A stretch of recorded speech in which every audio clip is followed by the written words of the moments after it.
milioni 63, kwamba sisi watu milioni 63 ni ndondocha. Hatuwezi kukaa pale tukasimamia bandari yetu, Kongo wakaingiza hera, Burundi wakaingiza hera, Uganda wakaingiza hera, Malawi wakaingiza hera, Zambia wakaingiza, kwamba hatuwezi. Tumewapa Dubai watu milioni 3 ndio watuendeshe sisi mpaka kiyama atakaporudi Yesu. Tuna akili timamu sisi? Unaondoaje tatizo la ajira? Tanzania ni nchi yenye madini ya Tanzanite, haipatikani kwingine kokote duniani. Lakini nchi leo uza Tanzanite kuliko zote duniani ni India. Na wakataji na watu walioajiriwa na Tanzanite kwa wingi ni Wahindi. Mtoto wako anaenda kusoma shuleni, panzi ana miguu mingapi? Watoto wa Wahindi wanasoma namna ya kuchukua Tanzanite ya wajinga waondoke nayo. Alafu mko sawa. Mnaona mko sawa. Mko relaxed.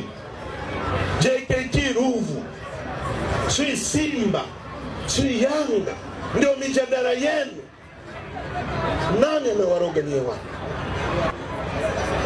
Afisa elimu analipwa hela na serikali, anapewa gari ya serikali, anapewa nyumba na serikali, asimamie elimu. Yeye hasomeshi mtoto kwenye hiyo shule anayoisimamia. Alafu mtoto wako ndio anasomesha.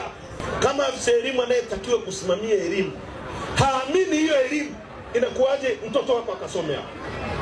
Kagame alisema akipewa bandari ya Dar es Salaam peke yake, bandari ya Dar es Salaam peke yake, atalisha nchi za Afrika Mashariki na Kati. Bandari ya Dar es Salaam.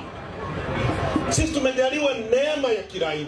Watu wetu ni maskini, wanateswa na kikundi cha watu. Tunazungumza kuhusu vitu vya kawaida, madawati shuleni. Tunazungumza kuhusu matundu ya choo. Tunazungumza kuhusu maji. Lini tutazungumza kuhusu makazi bora kwa kila mtu? Unakwenda nchi kama Norway, mtu asiyekuwa na kazi analipwa na serikali. Norway wana gesi tu, ambayo sisi ukienda Mtwara na Lindi tuna gesi futi za ujazo trilioni 57.5. Tunakwenda kuomba Norway msaada, ambao sisi tuna gesi nyingi kuliko wao. Norway haina dhahabu, Norway haina chuma. Haya ndio mnataka tukae kimya? Alafu mnakatisha watu tamaa. Mnazungumza Simba na Yanga, watoto wenu hawajui destiny yao. Mnafanya kazi kwenye mazingira haya, mnakula utumbo na vichwa vya kuku katikati ya utajiri. Watu hamna uhakika wa sehemu ya kulala. Alafu mpaka mfanyiwe nini nyinyi? Nani aliyewaroga? Dar es Salaam mna disappoint nchi hii. Nyie ndio watu ambao mlipaswa kuwa mstari wa mbele kupigania taifa hili. Taifa letu linauzwa, limetekwa, kuna state capture. Kuna kikundi cha watu wasiozidi 20 wanamiliki nchi, wanatesa watu wengine. Askari hao wanaotumiwa nao wanateseka. Mimi natembea, watu wa usalama wa taifa wananifuatilia. Mimi siogopi kufa. Lakini unafia nani kama watu wenyewe ndio sisi? People were not serious. Lissu alipigwa risasi 16, amesimama kwa kudra za Mwenyezi Mungu.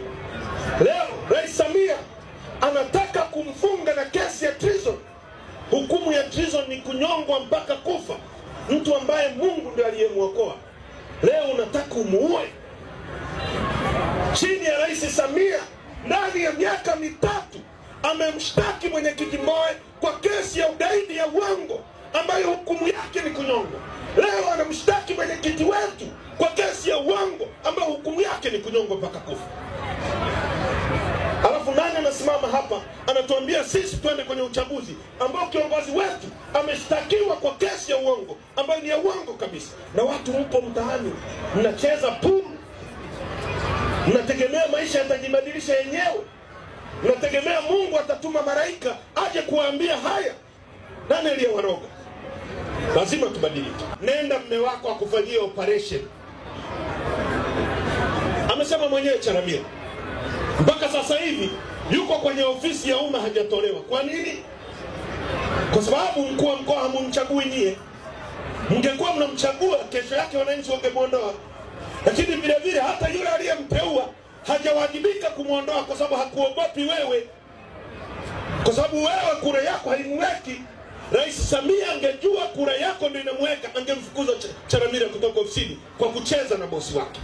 Nchi yetu ina watu, nchi yetu ina ardhi. Kinachokosekana ni siasa safi na uongozi bora, na hatuwezi kuipata bila kupigania mfumo ambao utatupa viongozi wanaowajibika. Sisi Chadema tumesema no reforms no election. Sasa tunajua kuna vyama vingine puppet vitakavyotumiwa na CCM. Sisi tumekataa kutumiwa na CCM. Tunataka mfumo ambao utawezesha kura yako na mimi iwe na thamani. Sisi tumesema tunahitaji mfumo wa kiuchaguzi ambao kura ya mwananchi ndio itamweka kiongozi madarakani. Mkituweka sisi Chadema, tukishindwa kutekeleza yale tunayoyaahidi, muwe na nguvu ya kutupiga chini na kuweka watu wengine ili tuheshimiane katika taifa hili. Ndilo tunalolipigania. Hilo ndilo tunalolipigania. Wangapi wanaunga mkono kwamba wako tayari kuunga mkono mapambano haya ya kudai tume huru ili wote nyosha mkono tu. Waandishi wa habari, mnaona Watanzania wanasema no reforms, no reforms. Bila mabadiliko ya kisheria hakutafanyika uchaguzi. Mimi na Tundu Lissu tulichaguliwa na mkutano mkuu wa chama chetu, ukatuambia no reforms no election. Hatutabadili msimamo, tutasimamia maazimio ya mkutano mkuu. Sasa kama kuna wale watu wanatuambia twende tu CCM itupe viti, sisi hatuhitaji viti vya kupewa na CCM. Sisi tunahitaji viti vya kupewa na wananchi.